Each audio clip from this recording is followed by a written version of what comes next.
दुपारी जेवणाच्या सुट्टीमध्ये आम्ही काही चर्चा होत होती. तर ती चर्चा होत असताना दोघा तिघांबद्दल झालेली चर्चा आहे ना, ती थोडी मला गोंधळ टाकून गेली. थोडं कन्फ्युजन होतं. मी खरं तर ते निवेदनची किंवा आपलं कृष्णवंशी बोलून त्यांना सांगतो की सांगावं घ्या म्हणून. पण आता उठलो तर मी बोलतो. त्यानंतर 3 उदाहरणं घेतो. उदाहरणं डायरेक्ट दादांची. फर्स्ट टाइम दादांसमोर दादांशी घडलेले. त्यामुळे त्याच्यामध्ये जर तर IQ अर्थ अनर्थ त्याला स्कोपच नाही. नाशिकमध्ये कुसुमाग्रज प्रतिष्ठान आहे. त्यांचा काही पुरस्कार असतो, गोदा पुरस्कार वगैरे काय असेल मला माहिती काय नाव त्याचं. त्यांची टीम दादांना भेटायला इन्व्हाइट करा दादांना की पुरस्कार तुमच्या हातून वितरित व्हावा म्हणून. त्या टीम मध्ये कवी किशोर पठाण नावाचे मोठे साहित्यिक होते नाशिकातले. त्यांचं माझं 1 to 1 झालेलं बोलणं फोनवर नाही समोरासमोर. आणि त्यांनी तो किस्सा सांगितला. ते आम्ही गप्पा मारतो दादांशी आणि गप्पा मारता मारता आमचं एक जण बोलून पुसला. हा दादा ते आम काम आहे ना ते बस सध्यासारखं सेवन का दादा म्हणजे ते काम चांगलं असेल ते दही पण असेल पण स्वतःसारखं म्हणजे का दादा म्हणे there is difference between our aims and means. हेतू आणि साधनांमध्ये फरक असेल. ते काम चांगलं आहे का दादा म्हणजे चांगलंच आहे ते दही पण असेल पण मग ते स्वतःसारखं असं होणार. दुसरी घटना काही जुने नांदे तत्वाचे गांधीवादी लोक प्रयोगशाळेला गुजरात मध्ये गेले होते. प्रयोग शिकून आल्यानंतर ते पूजनीय निधीना निर्मलिकेचं मध्ये भेटले आणि गप्पा सुरू झाले.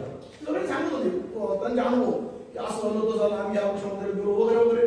आणि ते बोलता बोलता त्यांचा एक ज्येष्ठ माणूस सहज भावनिका आणि बोलून गेला की एकदम गांधीजींसारखं दादा जवळ गांधी दिदी म्हणे गांधींना नमस्कार करून बोलते.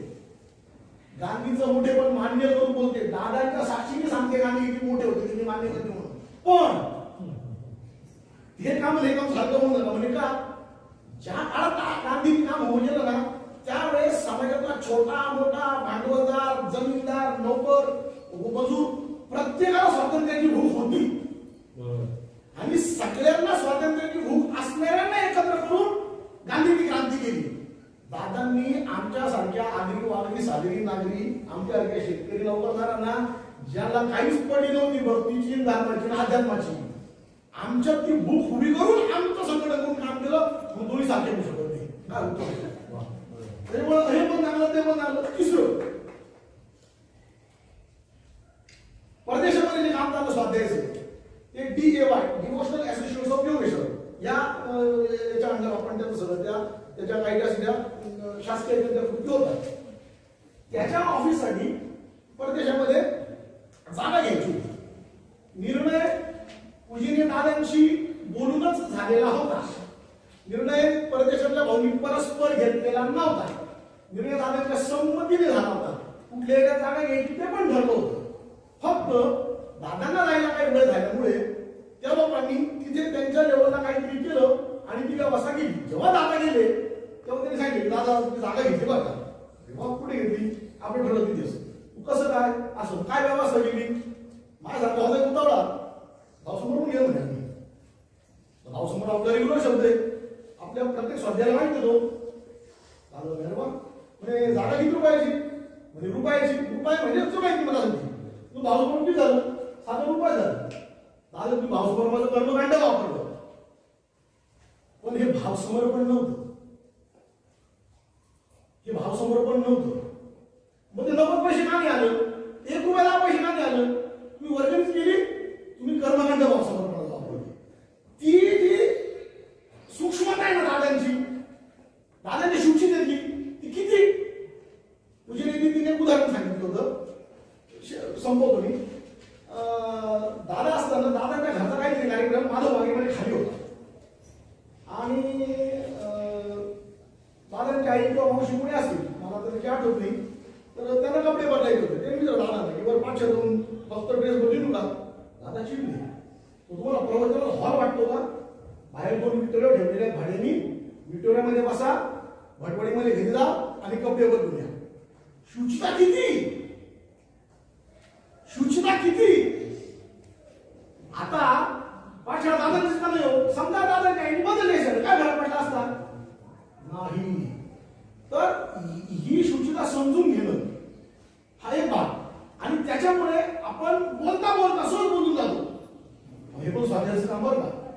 स्वाध्यायासारखंच का? स्वाध्यायासारखं होऊ शकत नाही. दादांचं काम तेच स्वाध्यायाचं काम. मी योगाचा प्रचार करत असेल, लोकांना निशुल्क योग शिकवत असेल. योग शिकवणं चांगलं का वाईट? चांगलंच, पुण्याचंच. पण त्याला मी स्वाध्यायाचं काम समजत असेल तर माझा काहीतरी गोंधळ होतोय असा माझा समज आहे. आणि ते तलवारगिरी करत असताना मला वेगळा स्वाध्याय करायची गरज नाही, हा पण गोंधळच आहे.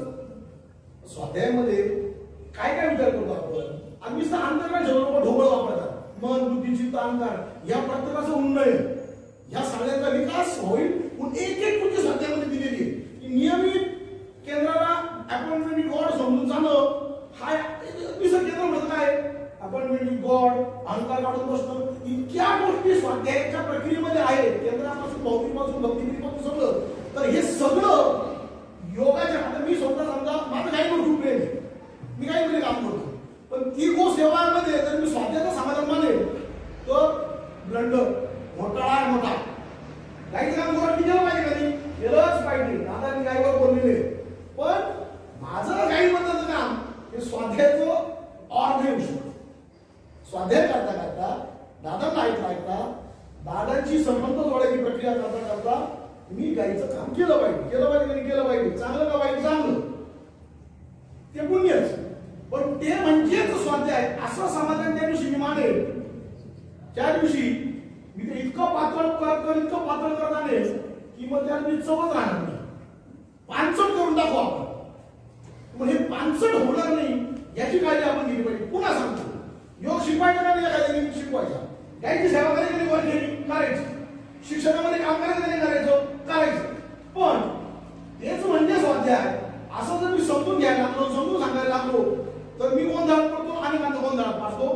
हे दुपारच्या जेवणाच्या सुट्टीमध्ये ना मला थोडंसं असं एकदम गारगारल्यासारखं झालं. पण आता याचं कसं करायचं काय? की झेंडूवाले कोणी उठ सांगताय पुढे काय विषय आहे.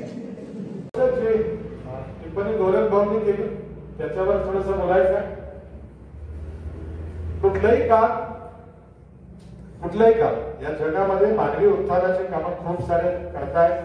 पूर्वीपासून केलं आहे. आपल्या भारताला पण त्याचा मोठा वारसा आहे. या प्रत्येक मानवी उत्थानाच्या कामामध्ये प्रत्येकाचं कॉन्ट्रीब्युशन काही ना काही आहे. कदाचित एखाद्याला जीवनाच्या 2 क्षेत्रात करता आलं, कदाचित एखाद्याला एका क्षेत्रात करता आलं, कदाचित एखाद्याने खूप साऱ्या गोष्टींना स्पर्श केला, कदाचित एखाद्याने फक्त काही गोष्टींना स्पर्श केला. उदाहरण म्हणून आपल्याच अवतारवादाची कल्पना घेऊया. माझा पेपरमध्ये त्याच अनुषंगाने तेव्हा मी क्लिअर करतो की अवतारांमध्ये आपण श्रीकृष्णाला पूर्ण पुरुषोत्तम का म्हणतो? कारण त्याने जीवनाच्या सर्व क्षेत्राला त्यांनी स्पर्श केला. याचा अर्थ राम अवतार नव्हता, याचा अर्थ बुद्ध अवतार नव्हता, याचा अर्थ वामन अवतार नव्हता, मनु अवतार नव्हता. आपल्या मनाला विचारून बघू, ह्या सगळ्या माणसांनी ज्याच्या त्याच्या क्षेत्रामध्ये ज्या त्या परिस्थितीतून त्याचं कॉन्ट्रीब्युशन दिलेलं आहे. म्हणूनच त्याला आपण सन्मान दिला पाहिजे. म्हणूनच आपण त्याची कदर केली पाहिजे. कदर शब्द व्यावहारिक अर्थाने वेगळा वापरला जातो, त्याला तसं चुकीच्या अर्थाने घेऊ नका. पण वी शुड रिकॉग्नाइज ते केला. कदाचित एखाद्याने छोटंच केलं, एखाद्याने मोठं केलं. आणखी एक उदाहरण आठवतो म्हणून असं म्हणतो की घराला आग लागते आणि त्या घराला आग लागली आहे असं म्हणून काही जण विझवण्याचा प्रयत्न करतात. ज्याने कोणी ती लावली त्याने लावण्याचा प्रयत्न केला होता. या विझवणाऱ्यांच्या ग्रुपमध्ये एक चिमणी पण असते. तीही आपल्या चोचीमध्ये 2-3 पाण्याचे घेते आणि त्या ज्वालेवर टाकते. जेव्हा हे ज्वालेवर तिचं टाकणं आहे ना, हे बघून एक तटस्थपणे बघणारा माणूस असं म्हणतो की अगं चिवताई, तुझ्या या 2 पाण्याने काय फरक पडणार आहे? ती चिवताई असं म्हणते, मला माहिती आहे की माझ्या या 2 थेंबाने फारसा फरक पडणार नाही किंवा ज्याला रेकॉग्नाइज करता येईल असा फरक पडणार नाही. पण जेव्हा केव्हा अशा या जळणाऱ्या घराला विझवण्याचा किंवा जे काही पेटवण्याचा असा इतिहास पुढची पिढी दखल घेईल आणि ती पुढची पिढी बघेल की हा इतिहास काय घडला होता, तेव्हा मला अभिमानाने सांगता येईल की या आग लावणाऱ्यांमध्ये नाही, आग विझवणाऱ्यांमध्ये माझं नाव होतं. म्हणून मला मला याद्वारे सांगायचं असं आहे की कॉन्ट्रीब्युशन लहान की मोठं, सारखं की विषम हा प्रश्नच नाही. आपण काम करतो त्या भावनेने करतो, ती भावना त्याची खरी आहे त्याच्यावर शंका घेऊ नये, कारण ते बाहेरून पोचता येत. म्हणजे इथे बसलेले कोण कसे आले, इथे दुर्योधन आहेत की अर्जुन आहेत असं मी विचारलं तर सगळ्यांना वाटेल असं कसं विचारतात, इथे सगळे अर्जुनच बसले, असं नसतं. ह्या इथे बसणाऱ्यांमध्ये पण कोणी दुर्योधन असेल कोणी अर्जुन असेल हे सांगता येत नाही. ज्याच्या त्याच्या प्रवृत्तीनुसार स्वभावानुसार आता दादाजींचं वाचन तुला म्हणजे छोटा पूर्ण मोठा पूर्ण असं आपण म्हणतो की आपण छोटा पूर्ण असं पण पूर्ण आहोत ना. आपल्याला जी आपली संस्कृती सांगते की आपल्याला आपण शूद्र का रेखावं, मी त्याचा जर अंश आहे तर मी तेवढ्या जोरकसपणे तेवढ्या भक्कमपणे काम करू शकतो ना. मी काम करतो आहे, किती झालं हा प्रश्न नव्हे, कसं झालं हेही नाही, मी प्रामाणिकपणे करतो झाले ना. शिवाजी महाराजांनी स्वराज्याची शपथ घेतली आणि एक स्त्रीचं स्वराज्य व्हावं अशी त्यांची स्त्रीची इच्छा आहे. हे काम कुठल्या मानवी उत्थानाच्या कामापेक्षा कमी आहे. आपण का त्यांच्याकडे असं बघावं. याच संस्कृतीमध्ये याच मातीमध्ये गाडगे महाराज असतील, संत तुकाराम महाराज असतील, खूप सारे संत होऊन गेले, खूप सारे सुधारक होऊन गेले. त्यांनी त्यांच्याकडे त्यांचं कॉन्ट्रीब्युशन दिलं. त्या सगळ्यांचं कॉन्ट्रीब्युशन आपण मोजलं पाहिजे. आपल्यापर्यंत अशा दृष्टीने बघावं, समाजाकडे अशा दृष्टीने सुधारकाने बघावं, या सगळ्या मानवी उत्थानाकरता कॉन्ट्रीब्युशन देण्याकडे बघावं ही दृष्टी दादाने आपल्याला. दादा स्वतःच म्हणतात या प्रत्येक माणसामध्ये काही ना काही भरलेला त्याचं जीवन जाऊन तर बघा. एकनाथ महाराजांचं बघा, तुकाराम महाराजांचं बघा. ते का बरं म्हणतात, कारण ह्या समाजामध्ये संपूर्ण जगामध्ये म्हणजे दुसरं उदाहरण तुकाराम महाराज जसं म्हणतात की ज्याला म्हणजे मराठीचा अभंग आठवेल आपण, जे मी बोलतो आहे तो बोलतो आहे. बोलिया बळे नाही बोलवत सखा कृपावंत वाचा त्याची. आणि येशू पण तेच म्हणतात की the spirit of that father speaketh in you, the same spirit is speaketh in. हे काय आहे म्हणजे आपण का बरं आपल्याला छोटं म्हणतो, का बरं आपल्याला वेगळं म्हणतो मला समजत नाही. ज्या दादांनी आपल्याला आपल्याकडं स्कुलिंग जागावलं त्याच दादांनी आपल्याला सांगितलं हे क्या तू करू शकतोस. आपण का आपल्याला छोटं समजतो नाही, त्यांच्यासारखं नाही. का नाही, माणूस आहे मी करू शकतो हा विचार घ्यायचा सोडून आपण नाही त्यांच्यासारखं नाही करू शकत. का नाही करू शकत, हा आपण स्पर्धा नाही करत. आपण कोणाला असं रायवल करून नाही करा. आपण आपलं काम करण्यासाठी प्रामाणिकपणानं अगदी हृदयापासून प्रणाम करून, हृदयापासून त्या आदराने वंदन करून आपण त्या स्पिरिटला उचलून काम करूया असं म्हणतो. ते स्पिरिट आपलं उभं राहिलं दॅट इज मोर दॅन. कोणी हे केलं ते केलं, क्षेत्र कुठलं निवडलं, हे कसलं निवडलं, कुठलाही निवडू द्या, आपण ज्यावेळी स्वच्छतेचं अगदी संडास साफ करण्याचं काम उचलू द्या. गाडगे महाराजांनी ते उचलला. ते ग्रेट नव्हतं, ते त्या तोडीचं काम नव्हतं. मेथोडॉलॉजी वेगळी असेल मान्य, मेथोडॉलॉजी वेगळी असू शकते, कदाचित ध्येय वेगळं असू शकतं, उद्दिष्ट वेगळे असू शकतात. पण ज्याने मानवोत्थान होतं असं एकच काम असू शकतं का जगात? असं कधीच नाही. आपण असं म्हणून एकच काम असू शकतं असं म्हणून कदाचित आपण दादांना संकुचित करत आहोत असं त्याचा अर्थ. इतक्या संपूर्ण जगाला आपण जर बघितलं तर अशी खूप माणसं आहेत. म्हणजे कोणीतरी पुरस्काराचं उदाहरण दिलं, ते पुरस्काराचं नाव आठवतं. सार्त्र तुम्ही नाव ऐकलं असेल, फिलॉसॉफी म्हणतात ते नाव आहे. मलाही फारसं परिचयाचं नाही, पण बाईंचा जे लेखन आहे त्याच्यामधनं वाचन करून ते कळतात. सार्थने जे लिखाण केलं होतं त्याचा विषय वगैरे सगळं माहीत नाही, आता वेळ पण आपल्याकडे नाही. पण मात्र जे लिखाण केलं होतं, जे विचार मांडले होते त्या विचारांना अनुसरून नोबेल प्राइज त्यांना डिक्लेअर झालं होतं. सार्त्र नावाच्या फिलॉसॉफरला नोबेल प्राइज डिक्लेअर झालं होतं. तो माणूस असं म्हणतो, नोबेल प्राइज घेणाऱ्याचं जेव्हा पत्र येतं त्यावर तो असं म्हणतो की हे जो पुरस्कार आहे, हा जो नोबेल पुरस्कार तुम्ही देताय हा मी का स्वीकारावा, कारण तुम्ही आणि माझी आयडियोलॉजी डिफरंट आहे. तुम्ही ज्या आयडियोलॉजीचा गौरव करण्यासाठी मला पुरस्कार देणार आहेत ती तुमची आयडियोलॉजी नाही आहे. विचार करा कुठल्या मनाचा माणूस असेल तो, किती त्याची व्यापक दृष्टी असेल ती. आपण का कमी देखायचं या जगातल्या लोकांना.